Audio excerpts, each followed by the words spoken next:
Hello and welcome back to our YouTube channel. Well, it is the 20th lecture of Indian Polity, and as you can see it is 2nd July today. So in this video we are going to discuss the fourth part of the Union Legislature. You know, before we'll start our discussion, I would like to give you the brief introduction about this initiative so that if you are new to our channel you will get more connected with us. Basically from 2nd June we started an initiative here on our YouTube channel by the name Target IAS 2026. Under this initiative, every day we are uploading two videos. One in the morning session where we discuss the daily news analysis. We take up the most important articles from the newspapers, we break them down, we discuss them with respect to your prelims preparation as well as with respect to your mains preparation, so that you will get the brief idea what are the current affairs which you should know for your exam, for clearing this exam. After in the first video, this is what we do. After this, we upload second video on our YouTube channel in the evening session where we discuss the static part of your syllabus, and we had started with Indian Polity. As you can see, it is the 20th lecture of Indian Polity. So what we had promised you that by the month of Jan 2026 we are going to complete your full syllabus. So this is about the initiative. By the month of January 2026 we will complete your full syllabus. In this we will cover both your prelims related subjects, both mains related subjects. We will cover everything what is required for you to clear the exam. But there is an exception, and that is we are not going to cover your optional subjects here. Except that everything would be covered. And one more thing which is very much important for you guys is that every day as we are preparing your lectures, as we are delivering these lectures here, at the same time we are preparing the notes for you guys. These notes would be very much different which we are preparing for you.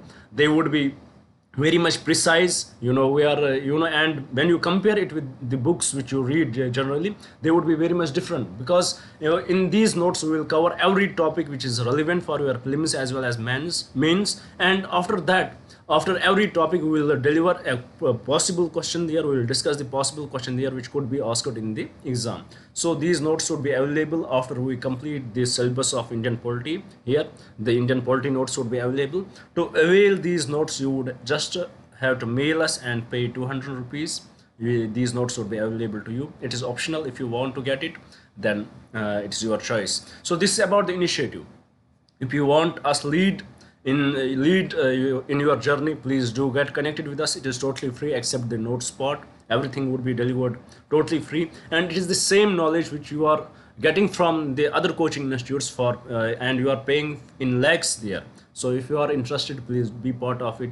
We will definitely try not to try not to demotivate you. We will definitely try try to deliver the best information possible, the best information which can be the source of your success. So with this, let's start with our discussion where we left yesterday. Currently, as you can see here, we are discussing the Union Legislature. It is the fourth lecture of Union Legislature, and till now what we discussed, we started with the Parliament, and we saw that what are the parts of the Parliament. What does the Indian Parliament consist of? It consists of the President, it consists of the Lok Sabha, it consists of the Rajya Sabha. So what is important? We need to discuss everything which is contained in the Parliament. We had already discussed the President when we discussed the Union Executive. We discussed the legislative, Lok Sabha. We discussed its structure. We discussed the qualification for the members to be part of it. We discussed what is the role of the legislature, how it is, from the Lok Sabha the executive is created, how the executive is responsible to it. We saw how Rajya Sabha is relevant. We discussed what is the role of the Rajya Sabha, what are the members, what are the qualification of a member to be the part of the Rajya Sabha, how it is the permanent house, what happens to the 1/3 of the members after 2 years. We discussed everything with respect to that. Then we started with the business of the Lok Sabha and Rajya Sabha, with the business of the Parliament, how the business is done in the Lok Sabha and Rajya Sabha. We discussed various concepts related to the business in the Parliament. So from today, in today's class, we are going to discuss the budget. We are going to discuss the motions, various motions, and we are going to discuss various resolutions, and then we will discuss how the executive should be responsible to the legislature, and what is the present situation in Indian democracy, is really the executive responsible to the legislature, that we will discuss today. So it would be the last class with respect to the union legislature. Now let us start with our discussion. To start with the discussion, I would just like to raise a question here. What is the motive of everybody in my class, if you are watching this, or everybody in this country? What is the motive of you? What is why are you studying? Why are you going to work? Why are you doing all this stuff? Why I am uploading these videos? What is the real motive of it? If everybody will be honest, the real motive is to earn money. So it shows, whatever you do in this world, whatever you do, the real motive is that you should be able to feed yourself, you should be able to feed your family, you should be able to be recognized, and the recognition comes with the money. If you have the money, everything is possible. So this money, it is very much important, very much important. And finances, if we will call it in the better terms, finances is everything in today's world. The countries without finances, they lose their sovereignty. You are seeing that there are many countries who lack in finances. For example, there is Pakistan, who are going to the international organizations with the bowl that please give us some money so that we can manage our finances. So by doing that, if the country does not have the finances, what happens to the country? They in a way lose their sovereignty. They are forced to change their policies in the way the international organizations want them. So finances is very much important. So with respect to this, the budget, the Indian polity, the Indian constitution is also defining the finances. It also defines the structure of the Indian finances, how it should be utilized, and who is going to define what are our what should be the expenditures, what are our what should be the sources of the revenue. It is all in a way decided by, it is all in a way decided by the constitution itself. So let's see. We have article 102 of the Indian constitution. What we have? Article 112 of the Indian constitution. Sorry, not 102, 112. What does it talk about? It talks about the annual financial statement. What does it talk about? It talks about the annual financial statement. A question may come in your prelims exam that budget, it is mentioned, it is directly mentioned in the constitution. No, budget word is not mentioned in the constitution, but the nearest we can go is to this term, annual financial statement. It is mentioned in the constitution under article 112. And who is the person who should lay this annual financial statement? It is the prime minister, it is the president who should lay this annual financial statement. So now the question is this the president who is forming this budget? Is this president who is making all these columns in the budget? What should be the expenditure? What should be the revenue? Is it he? No. There would be some other authority who will do it for him, and who will then lay it down in the Lok Sabha or in the Raj Sabha, who will lay it down in the parliament for him. There would be some authority with that, which we will discuss, and that is the motive of today's discussion. First we will discuss the budget, then we will move towards the motions, how motions are in a way the tool used by the legislature to keep check on the executive, and similarly we will discuss the resolutions. Now, as we started with the budget, now in budget there are two important things which we should know. In budget there are two important things which we should know. Let's try to understand that. In the budget there is one part which is related to the expenditure, and the second part, it is related to what? Revenue. So what is this? In the expenditure part, it would be decided how much money we are going to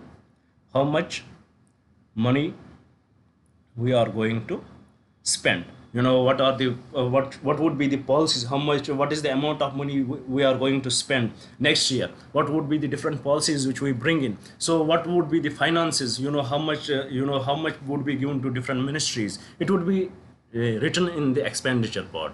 And what is the revenue part about? Revenue part, it deals with where from we will generate this amount of money. So where from we will generate this amount of money? So these are some important terms which you need to know. In the expenditure part, it would be written by how much money we are going to spend for the next 1 year. In the revenue part, we will discuss where from this money would be generated. So with respect to this, in the expenditure part, it gives it raises the way for the appropriation bill. It raises way for the appropriation bill, and in the revenue part it raises the way for the finance bill. And both bills are the money bills. Both bills are the money bills that you have to understand. And about money bill, one thing which we had understood so far is that it can only be introduced in the Lok Sabha. So this is about the budget, the basic introduction of the budget. Now what is the about now it is about the budget. We discussed that it would be for 1 year. It would be the plan of the finances for the 1 year. So what is this 1 year? So let's try to understand what is this financial year. Let's try to find out what is this financial year. Is it from the 1st January to 31st Feb? So what is this? The financial year, it starts from 1st April till 31st March. From 1st April till 31st March. This is the financial year.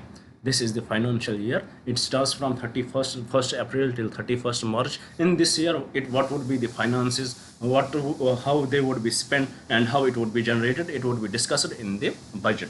So till now, I hope everything is very much clear. And one thing, from the expenditure part, it gives raise to the appropriation bill, which is a money bill. From the revenue part, it gives raise to the finance bill, which is also a money bill. So with this, let's move to the another part. Let's move forward. First, let me rub it.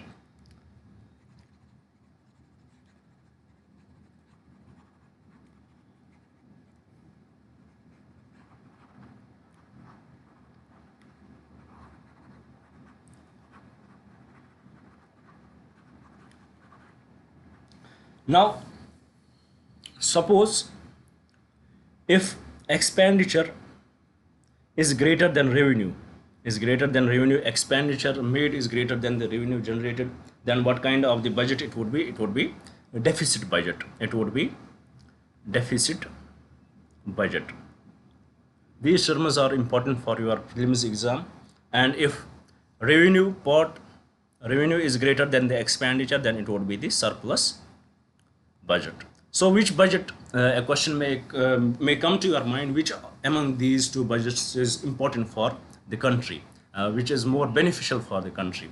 Mostly we will think of that it is the it is the surplus budget, which is efficient, which is more efficient, but it is not the case here. It is the deficit budget which is efficient. Why? Because the government is spending more.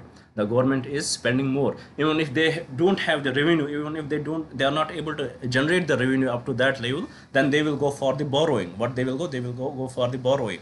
And this borrowing, they are not raising this money. The borrowing which they are doing, it is not for the pension schemes or for the scholarships or for the subsidies, but it is for the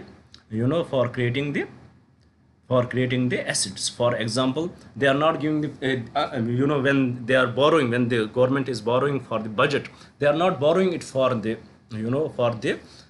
pension schemes, or they are not giving subsidies under this. What they are doing, they are building the assets. For example, they will have to build some railway, or they will have to build some infrastructure. They will have to go for this special economic zones. So this would be done, it would be, they would borrow it, but for the asset creation, not for the if it is for the subsidies, if it is for the pension payments, or if it is for the if it is done for the done for the scholarships and all that, this borrowing, then it will not lead the result, then it is not good. But if it is for the creation of the assets, then this is very good, and it is more accepted by the world. It is more accepted by the country, and it will have a it will definitely be much needed for the country.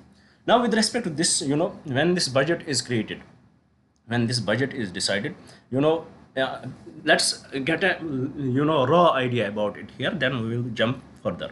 When you create a budget, when the budget is laid in the Lok Sabha and it is discussed, Under this budget, various lots of amounts of money are given to various departments. Various departments money is given to various departments, and they will have to spend this money in 1 year. They will have to spend this money in 1 year. But we know that the financial year, it starts from 1st April till 1st April till 31st March. Within this financial year, they have to spend it. Now, suppose there is a department whom the budget has given them. For example, the government has given them 100 crore rupees, and suppose they are able to spend only 70 crore rupees. So there is 30 crore which is unspent. 30 crore which is unspent. So what will happen to this 30 crore?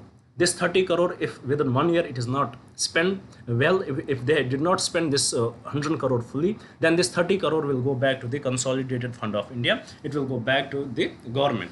But here what they do, the departments, they will lavishly spend this 30 crore in the month of March. Maybe they will go for the paintings or whatever they would want to do. They will try to spend everything. Why? Because they believe that, they know that if we are not able to spend every money in this, then it will lead to, in the next financial year, in the next budget, they will be given lesser amount of money and it would be loss for them. So that's why they try to spend everything. And this concept is called the rule of lapse. This concept is called the rule of lapse. They, if you are not able to spend the money fully, then this concept would be called the rule of lapse, and this rush is this is also called the March rush. So this much, I guess, is very much clear to you guys. Now let's start our discussion with how the budget is presented in the Lok Sabha. Let's try to get to this discussion. But before, let me rub this here. Let me rub it, and then we will start how it is presented.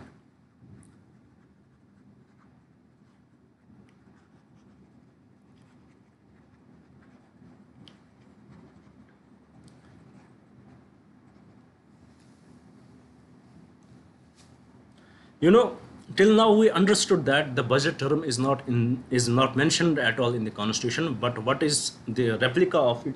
It is the annual financial statement. Annual financial statement. It is the annual financial statement. And who has to lay it down in the parliament? Who has to lay it down? Who has to present it? It is the president of India. But does he do it on his own? No. It is the finance minister who will do it for him. It is the finance minister who will do. It is the finance minister who does it for him. It is the finance minister who does it for him. So with respect to this, now let's try to analyze how this budget is created. It is not something that you can create in a one night. For example, after 31st March, when you have to, in the month of on 1st of Feb from 2017, we had started to, lay this from 2017 actually, we had started to lay down this finance, this annual financial statement from 1st Feb. It is being laid down in the Lok Sabha. So it is not something that they develop in this within 1 week, or they will start preparing it within one day. There is a long process to it. So let's try to analyze how it is done. As we understood that it is the finance ministry who is responsible for laying down the annual financial budget on behalf of the President of India. So how it will be done? In the finance ministry, as in yesterday we discussed that in the Ministry of Home Affairs, in the Home Ministry, there are various departments. Similarly, in the Finance Ministry, there are various departments. So with respect to that, there is a Department of Economic Affairs, and in the Department of Economic Affairs, there is a budget division. What is there? Budget division. So, and this budget division, it is responsible. They prepare the budget for the year. They prepare this budget division. It prepares budget for the year. Does it prepare it on its own choice? No. What will it do? It will, as we discussed that there are various departments under various ministries. So it will send a form to various ministries. It will send it to various departments, various ministries, and there they will have to fill what are their requirements, how they are going to spend it, what do they want to achieve in the next year, and they will receive these forms. It will ideally be done 4 to 6 months before the budget. Before budget it will be done 4 to 6 months. They will send all these forms to different ministries, and they will different departments. They will respond to it. They will show what kind of what is the amount of money they need for it, and then they would reply this form back to the budget department. This form would be replied. They would send it back to the budget budget division, and they will start once they will achieve, they will get it, they will come to know what is the expenditure, what is the expenditure required for the year, what would be the expenditure for the year, they would come to know. As we discussed in the budget, there are two parts of expenditure part. Here they will come to know what would be the expenditure part, and this expenditure part, it will lead to the what, it will lead to the appropriation bill. And now they would need to know what would be the revenue part. For that, they will send it to the they will send it to the cabinet. They will discuss how this money would be generated. It would be sent to the union cabinet, and they will decide how this money would be generated. There would be discussion between the cabinet and the ministries on different. There would be discussion on their what they want. There would be proper discussion between union cabinet. There would be cabinet meeting where it would be discussed what are the things which are important for these ministries, whether they are needed, and they will decide what would be the what would be the finances required for it, so it would lead to the revenue, how much revenue would be required, and how much revenue would be generated. So it would lead to what? It would lead to the finance bill, and it is also, as we know, that it is also a money bill. So in nutshell, what will be given to the Department of Ministry of Finance, the appropriation bill and the finance bill would be given to them, and they will present it before the cabinet, where the cabinet meeting will be held, and the cabinet will take the approval from the president to introduce it. The cabinet will take the approval from the president to introduce it, and then the finance minister will officially introduce it in the Lok Sabha. So this is about the introduction of the budget in the Lok Sabha. This is how this budget is created.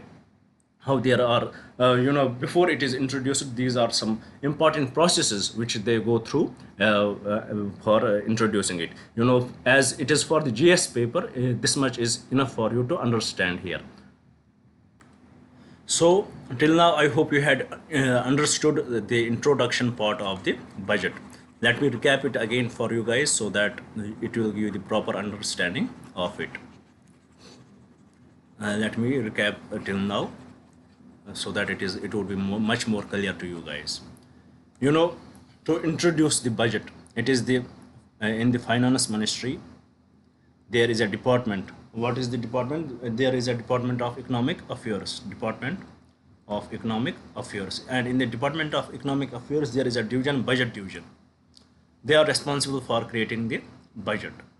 How they will do it? They will send forms to different ministries, different departments, and they will respond to it.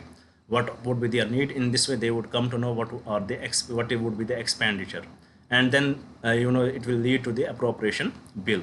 And here they will decide what would be the finances. What would be the finances required for it, and then the finance bill will be there. This would be given this appropriation bill and the finance bill. It would be laid. It would be prepared by the Ministry of Finance, and it would be presented. It would be presented where? It would be presented in the meeting of the Union Cabinet. It would be present to the Union Cabinet. There would be the cabinet meeting, and they will discuss over it. If there would be need of anything they want to add, they will add it. If there is need for anything to cut, they will cut it. Then after that, they will decide to lay it down. For that, they need the permission of the president. They will ask they will take the approval of the president to introduce it, and finally it is introduced.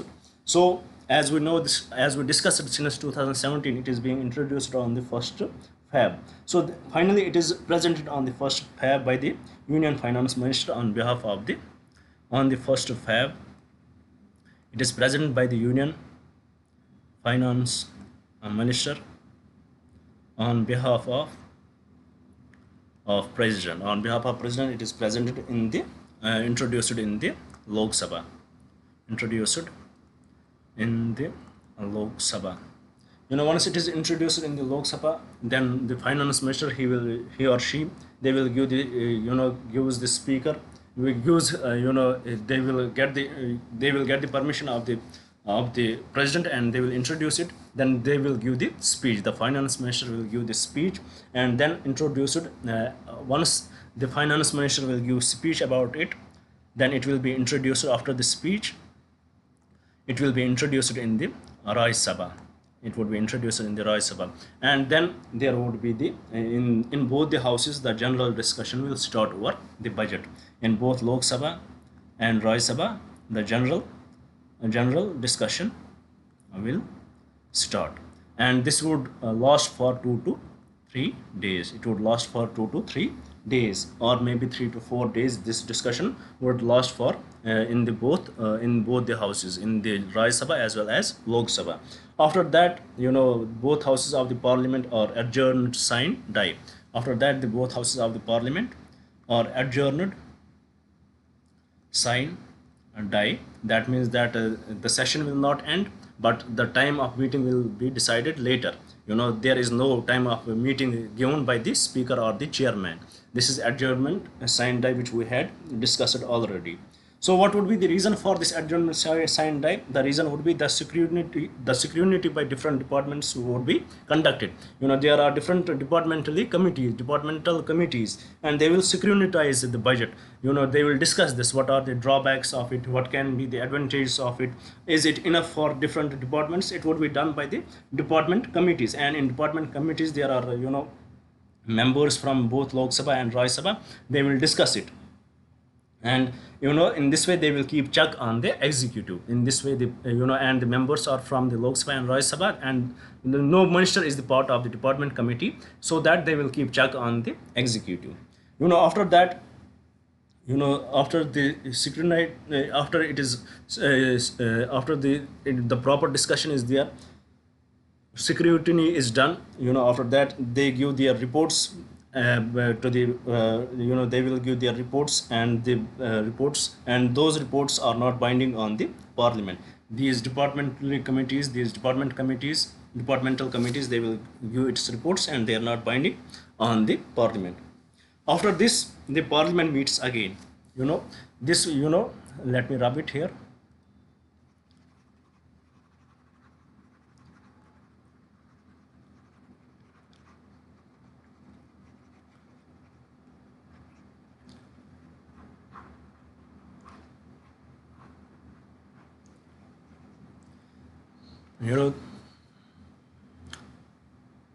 Let me add here. First, there would be the finance minister's speech. Then it will go to the discussion in both Raj Sabha as well as Lok Sabha. After that, there would be adjournment, sign, die. Adjournment, sign, die. No time for that. In this period, there would be the scrutiny by departmental committees. They will discuss over it, and finally they will give their report back to the parliament. And this report which these departmental committees give, it is not binding on the parliament may accept it, or parliament may reject it. This is how it is done. After this, parliament meets again. Here you have to keep in two things in the mind. It is exclusively power of the Lok Sabha. Then there would be the voting on the votable part of the budget, and after this, once the parliament will meet again, then there would be the voting on the votable part of the budget. There would be some there may be expenditure made from the consolidated fund of India, and expenditure charged.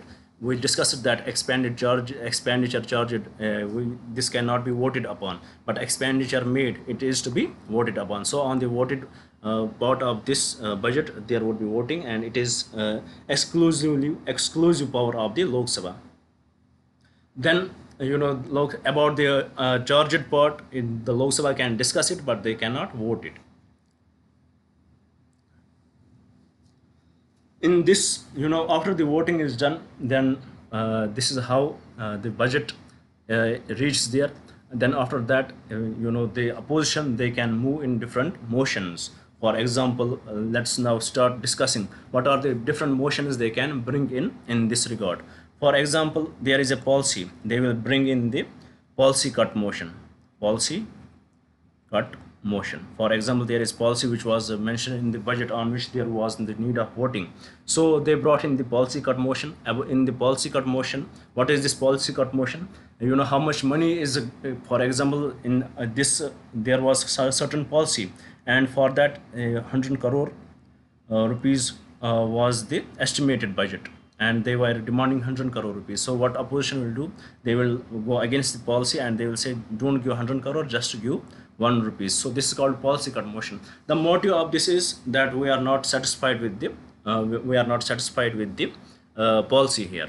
If this policy cut motion, if it passes, then the if this policy cut motion passes, it amounts to the censure of the Council of Ministers. It will amount, if it passes, it will amount to the censure of the Council of Ministers. They don't enjoy the majority there. It will amount the censure of the Council of Ministers, and then they will have to prove their majority in the House. They will have to go for the motion of confidence. This is the first motion. This is the first tool which the opposition can use. For example, policy cut motion. So if it passes, then the government, the Council of Ministers, they will have to prove that they still enjoy the majority in the House. After that, this is the policy cut motion. Now there another type of motion which we need to know here as we are discussing it is what another motion, which is the economy cut motion. Economy cut motion. What is the motive of this economic cut motion? The motive is that the opposition, or it may be, mostly the ruling party will not go for this. Opposition usually goes for it, and the motive of the economic cut motion is that we are satisfied by the policy, but the amount which they are demanding, we are not satisfied by the amount. Please, for example, if 100 crore is the estimated budget for it, please reduce it to 80 crore only, cut 20 crore. So this is the economic cut motion. If it passes, there would not be any impact on the Council of Ministers, so they don't have to go for the, they don't need to go for what, they will not need to go for the to show the confidence in the House. They will still enjoy the confidence in the House, and they will not have to go for the confidence motion. After that, then there is the third cut motion, which is the token cut.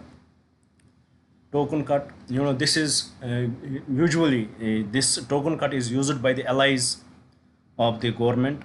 What does under this, what they will do, they will say that just cut 100 rupees from the estimated budget. For example, if 100 crore is for some policy, they will tell cut 100 rupees from the 100 crore, and the motive of it is to show the people that we don't like the policy, but we are still supporting the government. So these are the various motions, these are the various cut motions which can be used by the opposition in derailing the budget. For example, if the policy cut motion is brought in, then the government will have to satisfy that they enjoy the majority in the House. And as we discussed, there are from the expenditure part, which leads to appropriation bill. This appropriation bill, it must be passed within 18 days. If the government fails to pass it within 18 days, then what will happen? The government will lose the government will lose the confidence, and the government will fall. So for that, they try to do it very quickly. There is a kind of consensus between the government and the opposition. Whenever they will have to bring in the budget, usually the opposition will not hinder the budget, hinder the laying down of the budget, because it will lead to the fall of the government, and also eventually it will lead to the problems with respect to the people of the country. So this is what is the time period given for the appropriation bill. It must pass within 18 days. And after that there is another term, guillotine. You might have heard about it. Usually if you are very much known about the mixed martial arts, you would have heard about guillotine choke. It in a way, guillotine choke or guillotine here means that ending the process. Here, if, for example, if one day is left and we know that only within 18 days all the appropriation bill should be passed. This appropriation bill should be passed within 18 days. So there might be the various motions. So what they will ask speaker to combine all the motions together, and combine them together, bring a closure motion, and club all their demands in one, and then let's pass it. This is what in nutshell, in simpler terms, it is a closure motion. This guillotine motion is a closure motion. What it is a closure motion. Combine all the demands and let's pass it in one go. Let's pass all those motions in one go. So this is about this is about the guillotine. This is the closure motion. And one thing about, as we discussed it with the appropriation bill, it must be passed within 18 days, and with the finance bill it must be passed within 75 days. Should be passed within 75 days according to the Provisional Collection of Taxes Act 1934.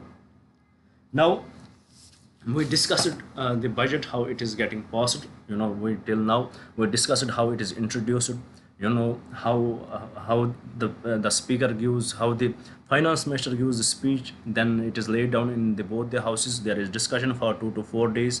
After that there is an adjournment signed die.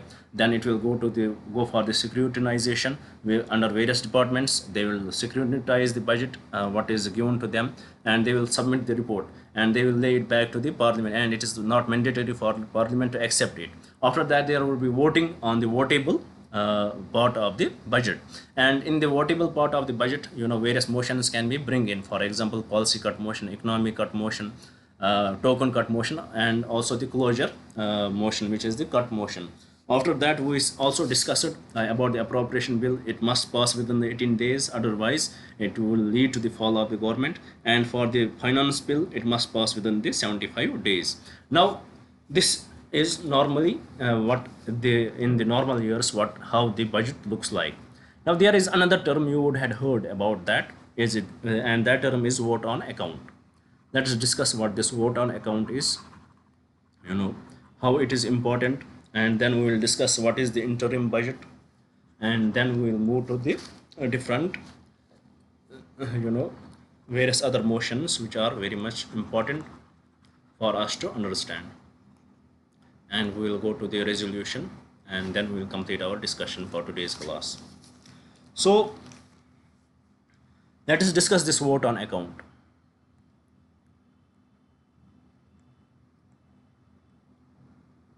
On account, before 2017 it used to be part of, it always used to be there. It was part of the every budget. It was part of every budget. But what is the motive of the vote on account? As we discussed, there is a rule called a rule of lapse. There is when we discussed the budget, 1 week it will take with the general discussion, then 3 to 4 weeks, it would take 3 to 4 weeks it would take for the scrutinization, 3 to 4 weeks. Then further it will take 18 days for 18 days for the appropriation bill. Maybe if it is the 1st of Feb, it will lead to the almost 2 months here, March, April, in May, the budget will be passed. So for these 2 months, the government has to run. The government needs money.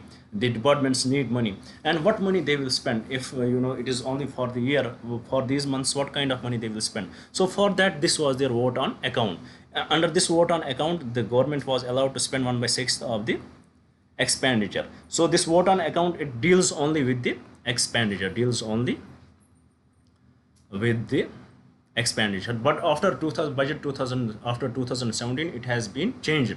Now it is only relevant with respect to the election year. With respect to election year, this vote on account is very much relevant. It plays an important role in the election year, because after that, as recently we had 2024 elections in the month of May 2024, I guess May or June there were elections.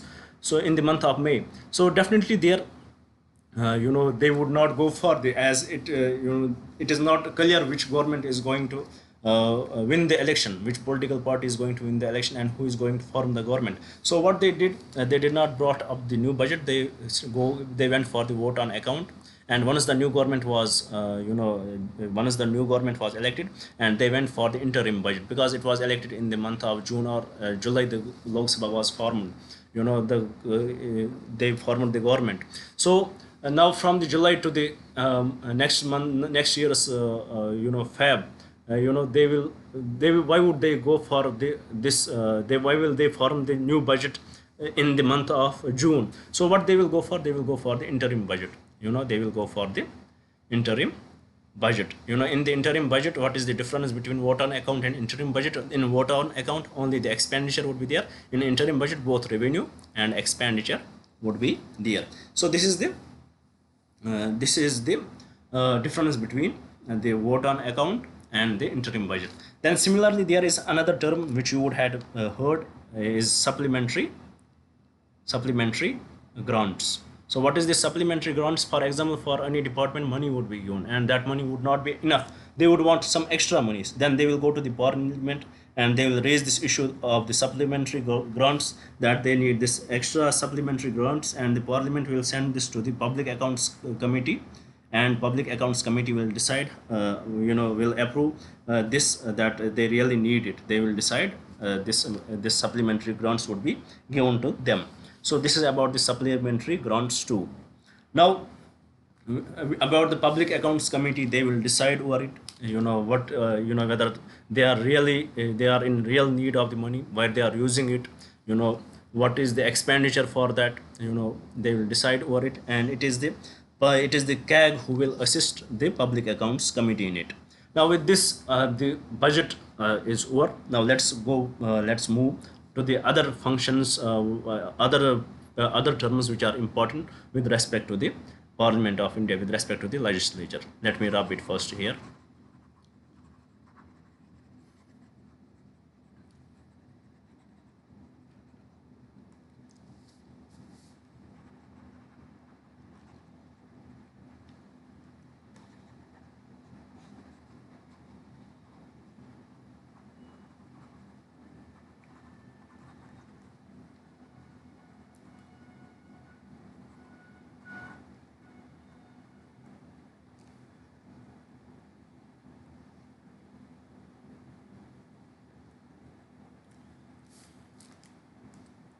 We now we discussed the budget.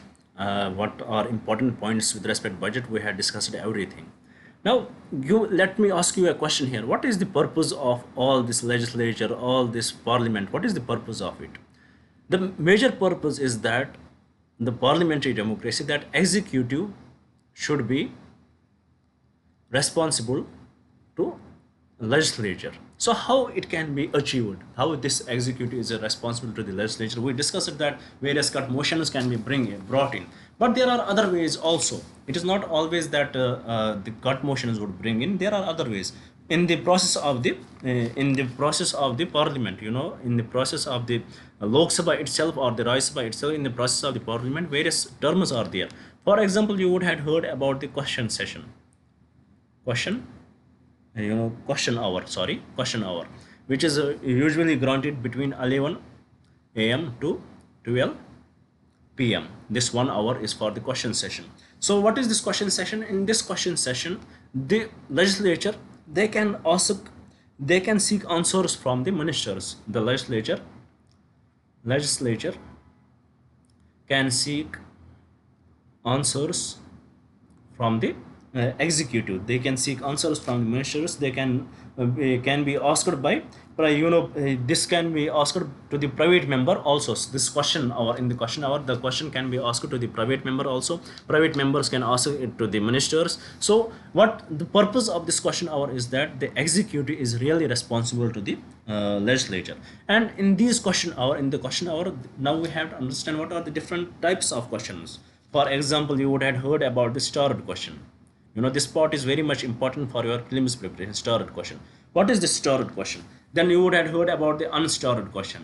What is this unstarred question or short duration questions? Short duration questions. So now this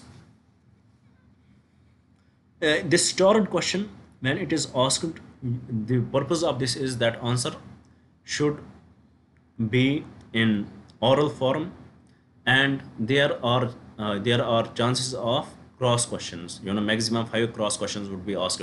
So in the starred question, when it is asked, the answer should be in the what? In the starred question, the answer should be in the what? In oral format.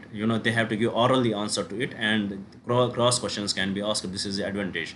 Now what is the unstarred question? The answer is in the written format, and for this the time period would be given. 30 days time period is given to the minister or the executive to answer it. So this is the 30 days time period is given to him.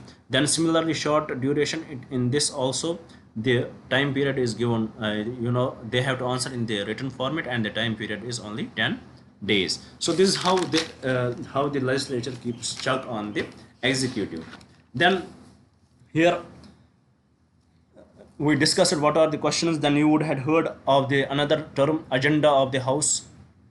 Very important for your prelims preparation. As I told you, these topics with respect to union legislature, union executive, they are much related to your prelims preparation. Now another term which is the agenda of the house. Agenda of the house. What is the business of the house today, and who will decide the agenda of the house? It is the business advisory committee. It is the business advisory committee. They will decide what is the agenda of the house. Sometimes between agenda and 0 hour. Between agenda and the question hour, there would be the there is 0 hour. Sometimes between agenda and the question hour, there is a 0 hour. This 0 hour, it is not mentioned anywhere. It is followed by convention, and even the rules of the Lok Sabha does not mention it. It basically started from 1962. Here in the 0 hour, members are free to ask questions without prior notice. In the question hour, you have to give the prior notice, but in the 0 hour, members are free to ask questions without prior notice. Now with this, let's move to the another part of the discussion, in which we will discuss various other motions and compare them with the resolutions. What are the various resolutions? Now let's move forward. Here, agenda of the house, you had understood it. It is the business, what business would be taken today, and it would be decided by the business advisory committee. It would be decided by the business advisory committee. After that, we have to discuss now the motions and resolutions. What is the motion? Motion, it is the opinion of the house. What is the resolution? It is the resolve of the house. Resolve of the house. So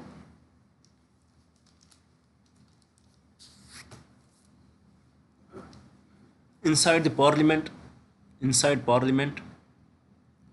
you need approval of the presiding officer to bring in the motion. To move a motion, you need the approval of the presiding officer. So this motion can be of various types. For example, it can be the substantive motion. Substantive motion. It is the independent motion. We can, in simpler terms, say independent motion. It stands on its own. For example, the no confidence motion.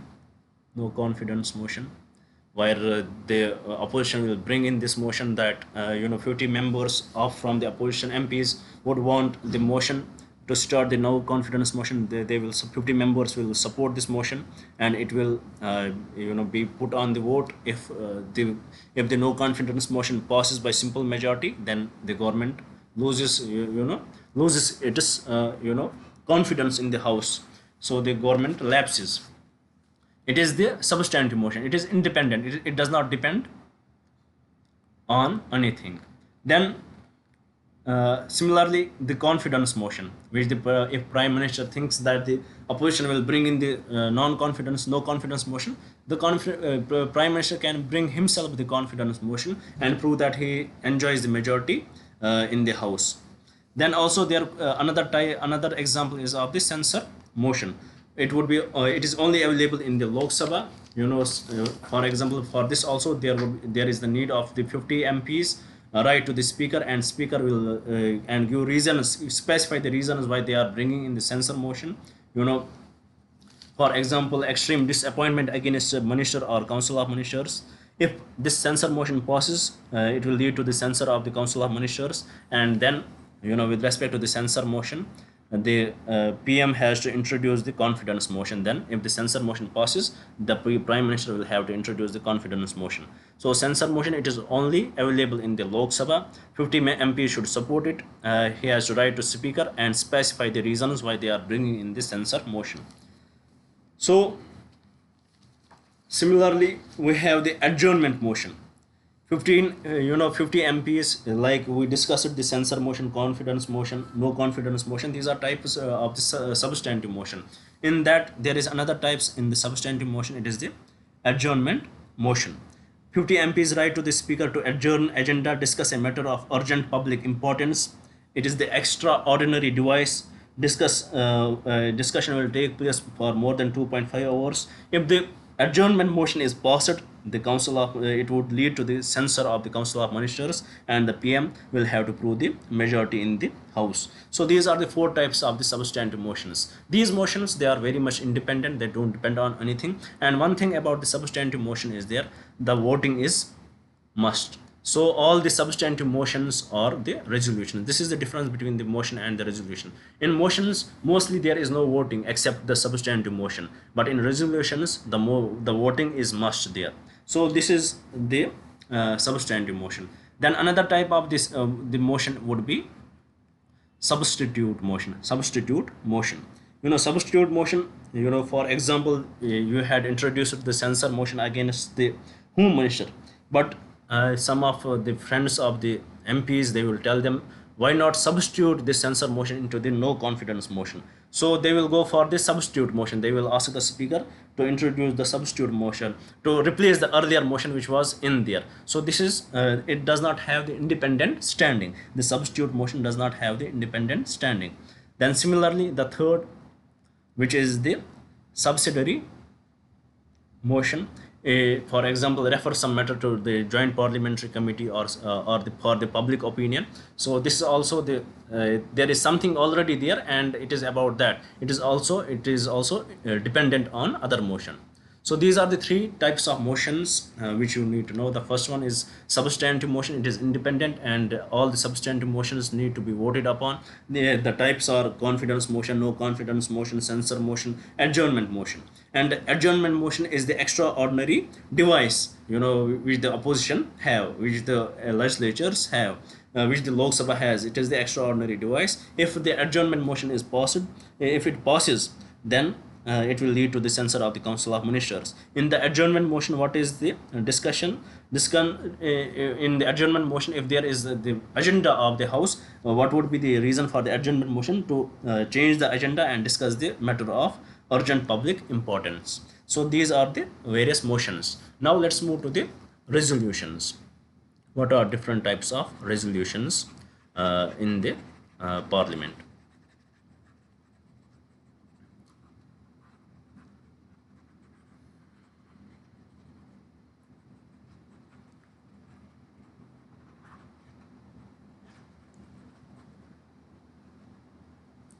Different types of resolutions.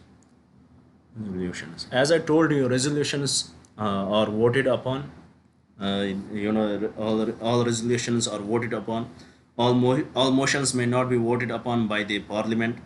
In motions, there is only discussion. In resolution, it is voted upon. The decision is achieved. For example, resolutions, it can be the private resolution, private members resolution, private resolution. It can be the government resolution, and they are not.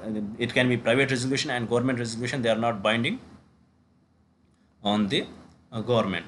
Then the another type is the statutory resolution. It is very much binding on the government. It is very much binding on the government. For example, you want to remove the high court judge, and for that the resolution is introduced. You want to remove the high court judge. If resolution is passed by the both houses of the government, then the president, it is binding on the government, on the president to accept the resolution. So all the resolutions are not binding on the government except this statutory resolution. So these are the resolutions. It can be private, it can be government resolution. So these are the types of the resolution, and resolutions, must be voted upon. Now with this, what are important points which were very much necessary for us to discuss, we had discussed them. These whatever we discussed from last 4 days, most of it is very much relevant for your prelims preparation. Now we will take up the last topic with respect to the union legislature, which is is parliament still a check on the executive? We will discuss that, and after that we will conclude our today's discussion.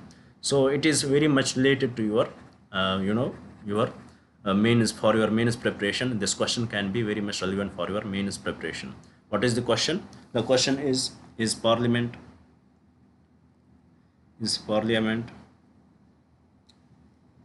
still a check on the executive?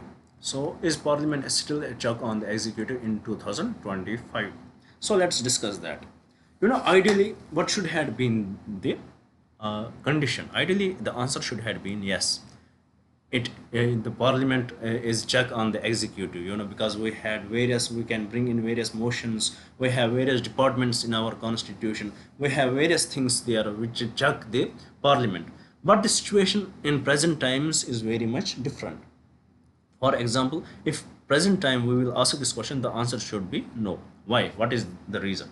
For example, we discussed this speaker, and we discussed that speaker, by the consensus, speaker in the Lok Sabha, he is from the political party, governing political party, and deputy speaker is from opposition. So the question here is deputy speaker there? From 2019, no deputy speaker is there. They had not elected the deputy speaker. So definitely, when they are not giving this chance to the opposition, then definitely how they can check the parliament, how they can check the executive? So this is the first reason, no deputy speaker. Second, we also discussed that as the government is enjoying the majority, the speaker is their own. There is no proper debate on various bills. No proper debate on various bills. There is no proper debate. They are not sending these bills to the committees.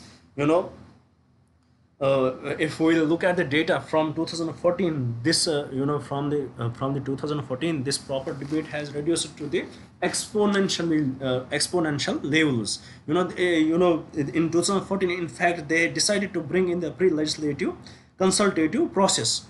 Every important bill should be discussed, should go to the either joint committee under this, or go to the select committee, or go to the public opinion. But it has not been followed, even though in 2014 we introduced the PLCP, which is pre-legislative consultative process, but it has not been followed.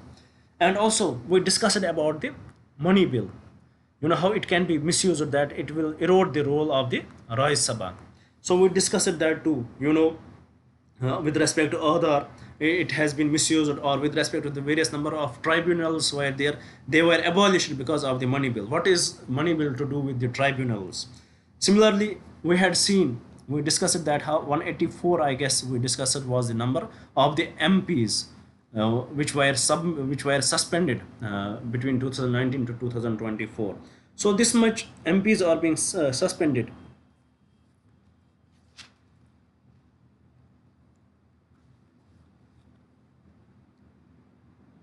And also, you know, there is decline, a shrinking place for the opposition.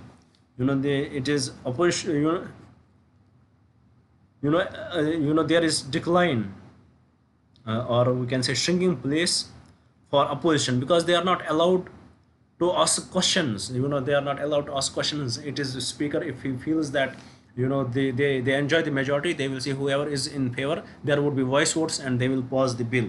Similarly, the issue with respect to debates, there are not enough debates. And also with respect to PM, PM is not replying. Prime Minister is not replying to these, the questions of the MPs. He is not answering to the questions of the MPs. This is also one of the issue with respect to it. And also there is significant decline in the standing committees.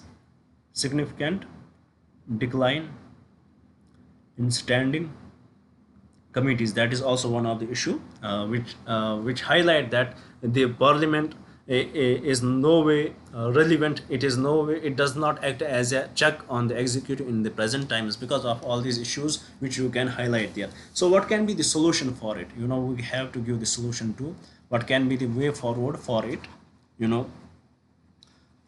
and also the time period for the parliament. You know, in the issues you can also write that the time period, the meeting of the parliament, that days, it has reduced to the it has reduced exponentially. Earlier it used to be 180 days, now it has reduced to 50 days only. So time period of the meeting in the parliament has also reduced. So what can be the solution can be, there should be the parliamentary calendar, which should be followed, and in it at least 100 days of 100 days should be guaranteed. Minimum 100 days of meeting should be guaranteed. Then deputy speaker should be appointed without any delay. Pre-legislative consultative process should be adopted. It should be followed in full with full energy. Pre-legislative consultative process, or we can say pre-legislative consultative process, it should be adopted with full energy, and scrutiny of the bills should be done in a very better way possible.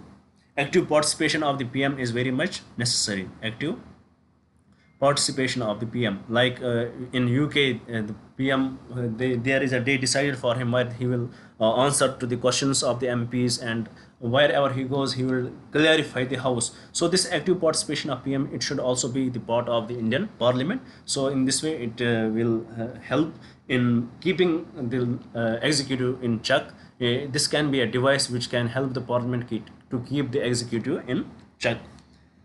And also they should encourage more debates. There should be more debates on the issues. It should be encouraged. So this can be the way forward to it. Now after that, there is one more topic left in this part, that is the parliamentary committees. So with respect to this, in these parliamentary committees, what you have to do, as every day we are discussing the current affairs too, it would be a waste of time if we will discuss them in detail, because hardly there would be any question with respect to this in the mains or prelims. So what is important in the parliamentary committee, that whatever is in the news, that we will discuss when that topic would be in news, we'll definitely discuss. And in the notes I would mention every parliamentary committee in detail. So if there is anything in news, that we will discuss in the news session, and for the further reference you will go to my notes where you will discuss that. So with this we had completed the chapter Union Legislature. So let's see what we will take tomorrow. Tomorrow maybe we'll take the state machinery. We will discuss that. So with this we had completed today's discussion. I hope you would have liked the video. I hope you would share it with your friends, and I definitely hope you would subscribe the channel. Thank you for staying with me. Thank you very much, and have a nice day.